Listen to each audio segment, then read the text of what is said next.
Hello friends, नमस्कार, प्रणाम। मैं हूं प्रदीप और आप देख रहे हैं मेरे टैग बॉयज। आज की इस वीडियो का टॉपिक है श्री कृष्ण दौड़े चले आए। आशा है आपको वीडियोस पसंद आ रही होंगी और अगर आप चैनल पर नए हैं तो चैनल को लाइक, शेयर और सब्सक्राइब भी जरूर कर लीजिए। तो चलिए टॉपिक को स्टार्ट करते हैं। अर्जुन ने अपने आप को श्री कृष्ण को समर्पित कर दिया था। अर्जुन होता हुआ भी नहीं था, इसलिए कि उसने जो कुछ किया अर्जुन के रूप में नहीं, श्री कृष्ण के सेवक के रूप में किया।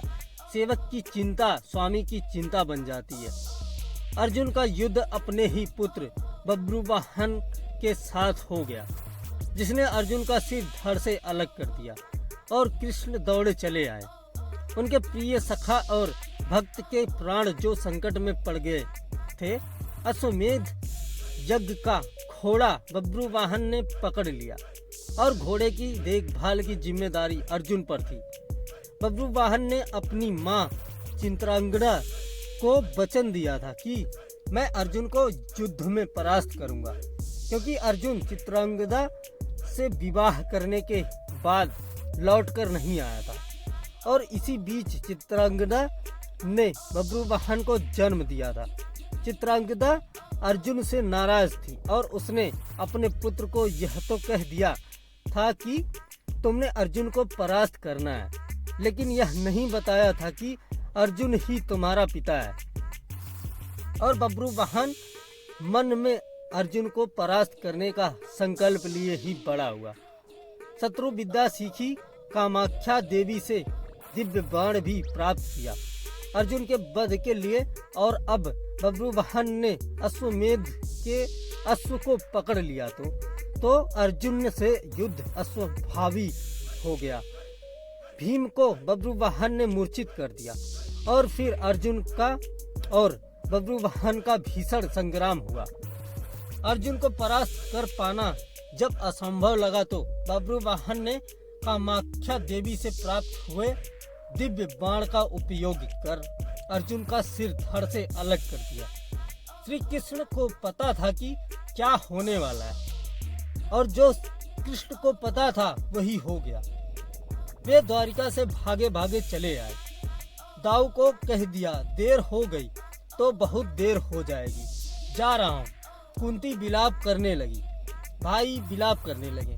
अर्जुन पांडवों का बल था, आधार था, लेकिन जब अर्जुन ही ना रहा तो जीने का क्या लाभ। माँ ने कहा, बेटा तुमने बीच मझधार में यह धोखा क्यों दिया। माँ बच्चों के कंधों पर इस संसार से जाती है और तुम मुझसे पहले ही चले गए। यह हुआ कैसे, यह हुआ क्यों। जिसके सखा श्री कृष्ण हो, जिसके सारथी श्री कृष्ण हो, वह जो निष्प्राण धरती पर नहीं लेट सकता। पर यह हो कैसे गया। देवी गंगा आई, कुंती को कहा, रोने से क्या फायदा, अर्जुन को उसके कर्म का फल मिला है। जानती हो, अर्जुन ने मेरे पुत्र भीष्म का वध किया था धोखे से। वह तो अर्जुन को अपना पुत्र मानता था, पुत्र का ही प्यार देता था, लेकिन अर्जुन ने सिंखड़ी को की आड़ लेकर मेरे पुत्र को बाणों की सैया पर सुला दिया था। क्यों, भीष्म ने तो अपने हथियार नीचे रख दिए थे। वह सिंखड़ी पर बाण नहीं चला सकता था, वह प्रतिज्ञाबद्ध था। लेकिन अर्जुन से तब भी मेरे पुत्र की छाती को बाणों से छलनी किया।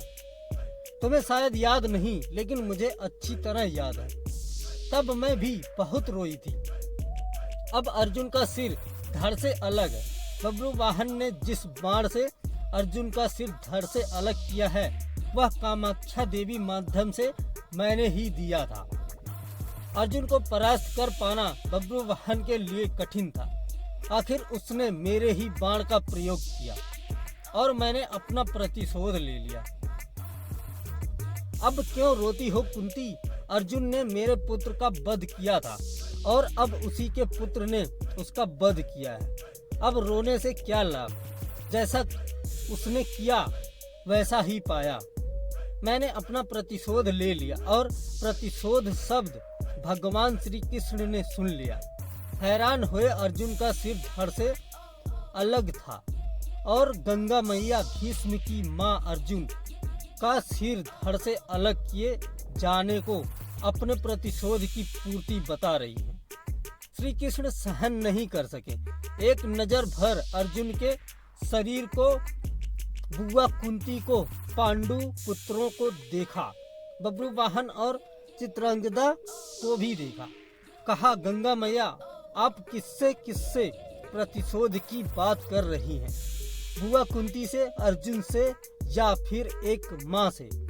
माँ कभी माँ से प्रतिशोध नहीं ले सकती। माँ का हृदय एक समान होता है, अर्जुन की माँ का हो या भीष्म की माँ का। आपने किस माँ प्रतिशोध लिया? गंगा ने कहा, वासुदेव, अर्जुन ने मेरे पुत्र का उस समय वध किया था जब वह निहत्था था। क्या यह उचित था? मैंने भी अर्जुन का वध करा दिया उसी के पुत्र से। क्या मैंने गलत किया? मेरा प्रतिशोध पूरा हुआ। यह एक माँ का प्रतिशोध है। श्री कृष्ण ने समझाया, अर्जुन ने जिस स्थिति में भीष्म का वध किया था वह स्थिति भी तो पितामह ने ही अर्जुन को बताई थी, क्योंकि पितामह युद्ध में होते तो अर्जुन की जीत असंभव थी और युद्ध से हटने का मार्ग स्वयं पितामह ने ही बताया था। लेकिन यहाँ तो स्थिति और है। अर्जुन ने तो बब्रुवाहन के प्रहारों को रोका ही है, स्वयं प्रहार तो नहीं किया, उसे काटा तो नहीं। और यदि अर्जुन यह चाहता तो क्या ऐसा हो नहीं सकता था? अर्जुन ने तो आपका मान बढ़ाया है। कामाख्या देवी द्वारा दिए गए आपके ही बाण का प्रतिशोध लेकर अपने पितामह का, अपने पुत्र का भी भला नहीं किया।